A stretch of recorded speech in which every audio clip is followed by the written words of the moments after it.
संपूर्ण विश्वभर परिस्थिती निर्माण झाली आहे एक्सपोर्ट बद्दल. त्यामुळे आता अशी परिस्थिती निर्माण झाली आहे, तरी आजच्या मंत्रिमंडळाच्या बैठकीमध्ये यावर नक्की चर्चा होईल.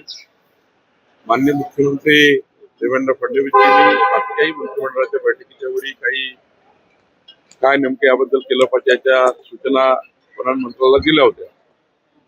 आज त्याचा पूर्ण आढावा मला वाटतं मुख्यमंत्री घेतील. निश्चितपणे कांदा उत्पादक शेतकऱ्याला न्याय मिळेल ही भावना आमची आहे. त्याबद्दलचा मी सुद्धा याच्यामध्ये लक्ष घालेन.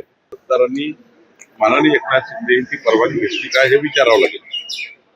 त्या कॅबिनेटमध्ये शेतकरी हा विषय आधी असतो, पीक पाणी विषय आधी असतो, नंतरच कॅबिनेट चालू होतो.